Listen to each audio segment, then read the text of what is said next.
there's nothing as painful as feeling like a burden or even being a burden. And there's nothing as painful as coming to the realization of people's action and reactions. And that realization dawns on you that I am a burden to these people, or I'm a burden to a space, I am a burden to this circumstance. And coming to that realization is very painful. And I want us to go through what could have been the catalyst of the overwhelming feeling of being a burden, or the realization of that.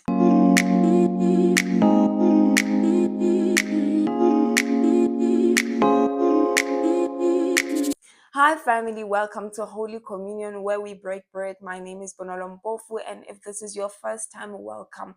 This is the place of honesty, a place where we've now come to realize that honesty is the best policy to healing. We spoke about being a burden, and there's nothing as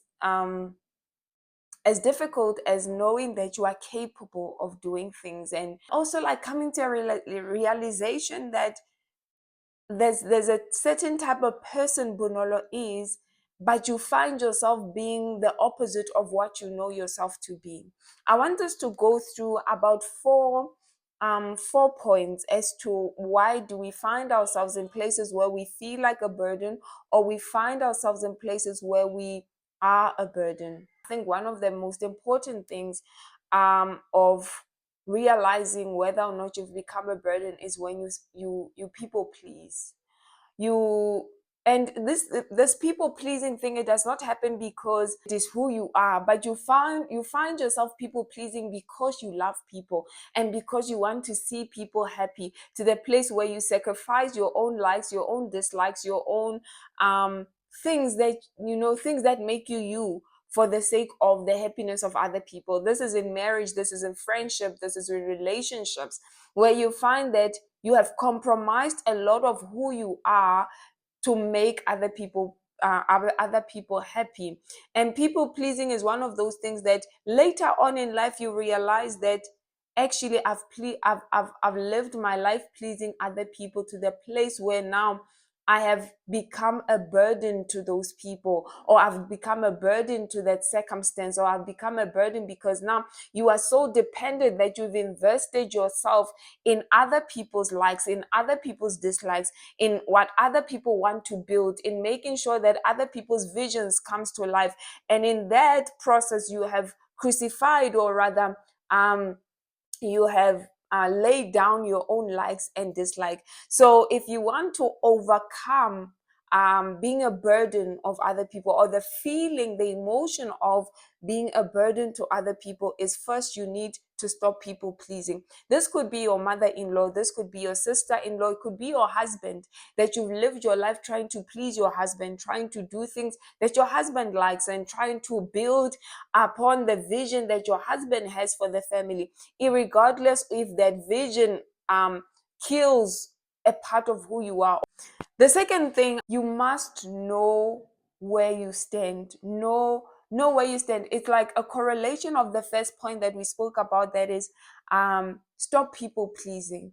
The second one is know where you stand, because when you know where you stand, you'll know how far off you are compromising. You'll know which places you are not willing to stand upon. You, no matter how much people try to tell you this is the way, or that is not the way, or this is how it should be done, you will know where to stand. I'll make a practical example with marriage.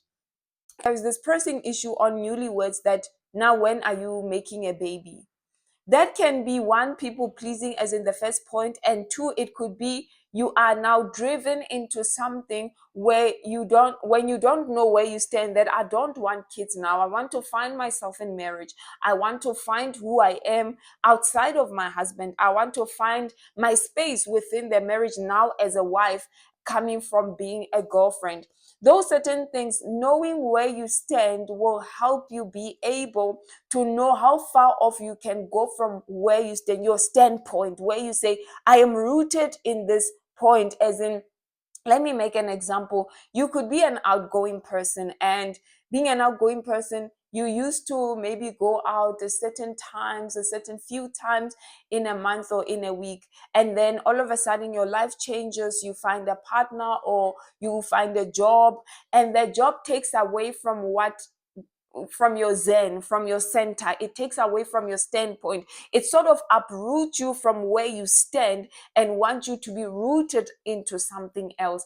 And that alone will get you to a place where you are now standing on other people's ground, or you are now standing on other people's vision and dreams, and now you can't seem to find yourself because you are now depending on other people's vision. You are now depending on other people's feet because you are standing on their ground. You moved from your ground to people please, and then you now standing on the ground where you are now dependent on another person, and now you have become a burden, or you feel like you are a burden based on reactions and actions of people. They will always be telling you that the reactions and actions of people are a very good indicator of whether or not you have become a burden. And I want you to go back to that center, go back to who you are. What do you stand for? What are the things that define you? What are your principles, your values, the things that you know that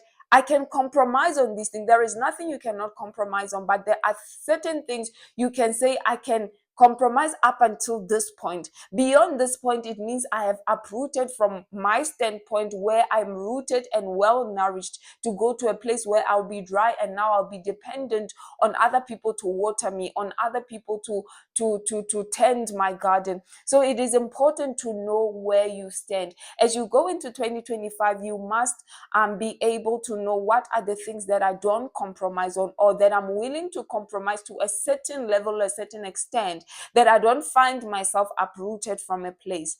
Now, number 3 would be you need to challenge yourself to go back to who you are. I know it sounds challenging. I know it is a challenge. Like I'm saying, challenge yourself to step out of now being this burden, following this person's vision, being in this person's dream, sitting in this person's things, and depending on other people to come and do it for you, or to come and make it happen for you, or depending on other people's opinions of what you should be doing, should be wearing, should be doing. Sometimes we mold ourselves based on what the people we love like. If the people I love like that we must all dress a certain way, then you change holistically how you dress. Even the things that you used to like, if you used to like strapless maxi dresses, now you are here with long sleeve, and you are uncomfortable. You have changed who you are, and it does not even communicate with who you are. But because you love people so much, and the very people you so love and you are changing for are the people that will tell you that you have become a burden, or they will react, or you will see their actions that they are telling you are a burden unto us. Now, challenge yourself to go back to that person. It's going to be tough because people are now used to you being a yes girl, yes sir, yes ma'am. So challenge yourself to go back to that person. Challenge yourself to go back to that person who was independent, that person who used to know how to say, no, I will not be attending, or no, I won't be doing that. No matter how much you love people, no matter how much you sort of respect them, you can respectfully say no. You can respectfully say, I will decline, I will not like to do this. And one of the other things is challenge yourself to go back to the people that used to cultivate and used to encourage you blossoming. Sometimes we leave people behind. It could be friends, it could be companions. There are certain people we leave behind because we think or we feel that they are not part of the vision of where we are going, or they're not part of the dream of where we are going. Little do you know that those people were the very people that were nourishing, and they were keeping you vibrant, and they were keeping you active, and they were challenging you to think better, to be better. And you once upon thought those people are the ones that are holding you back because you are trying to run this vision of another person. You are trying to please your in-laws, you're trying to please your mother, you're trying to please your father, that you leave certain people behind. I want you to challenge yourself. Challenge yourself to go back. Challenge yourself to make that phone call and say, hi friend, how are you doing? I know it's been years, we haven't been talking. What's happening in your life right now? So much has been happening in my life. When can we meet up for coffee? Challenge yourself to go back. Don't allow yourself to now wallow in this self-pity where you say, oh, now they are rejecting me, the people I changed myself for. Oh, now they are ridiculing me, now they have judgment upon me. Go back, challenge yourself to go back to that person that was thriving, that was independent, that person that knew what they wanted, where they wanted, how they wanted it to be. And in that, take what you have learned from being a burden of other people, so that you never go back to that place again. Now, fourth point is do what you can. You know, being a burden to people, or having the emotions of being a burden, is you have resorted to letting people do what you can do. This is in many instances. Whatever you know that it is in your capacity to do it, do it. Whatever you know, if you know that you can sell and you're a good salesperson, begin to sell something. I want to say, stop depending on people. Um, and it's sad because for some time, people will allow you to depend on them, and people will encourage you to depend on them. And when they are now tired of you, you will see by their actions that they are tired of you depending on them. I don't know if that makes sense, but challenge yourself to do what you can do. Now, the bonus point is there is one person you can depend on, and there is one person you can be a burden on, and that is God. Know how to be a burden to God. Know how to be a burden to God in prayer. Know how to be such a burden to God that you are always on your knees crying to God concerning the things that you want in your life. If you need anything in your life, whatever it is, it can be money, it can be children, it can be things, it can be provision, it can be, learn to know how to be a burden to God. Before you become a burden to any man, before you take that phone and call that brother, that sister, before you even voice it out to your loved one, know how to be a burden to God. Family, those are my 5 keys to overcoming being a burden to anyone, any circumstance, anywhere. Number one is, don't be a people pleaser. Stop pleasing people. Know your no. No, learn how to say no. Secondly is, know your stand. Don't compromise far beyond where you stand. Number three is, challenge yourself to go back to who you were, who you know yourself to be, that thriving person, that healthy person, that independent person, that person who has friends, that person who can go out with friends, that person who can confide in other people other than the people that feel that you are a burden unto them. And number four is, do what you can do. Don't now push the back. Don't push your responsibility to other people. Do what you can do. And number five, which is the cherry on top, is be a burden to God. Before you run to your in-laws, before you run to your husband, before you run everywhere, know how to be a burden to God. Go into your room, weep if you need to weep, lie down if you need to lie down, sit if you need to kneel down, and just be a burden to God and say, Father, I'm here again. Lord, I still need that thing. Lord, I still need divine helpers, destiny helpers, the people that will not feel like I'm a burden unto them. So, family, as long as you are alive, you always have an opportunity to be a better you. As long as you are alive, there's always an opportunity for you to better yourself, to be the person you always wanted to be. And sometimes we are tied down because we love people. We are our own crucifiers. So learn to sort of step back and say, I choose me. I choose myself. I choose me. I choose my well-being.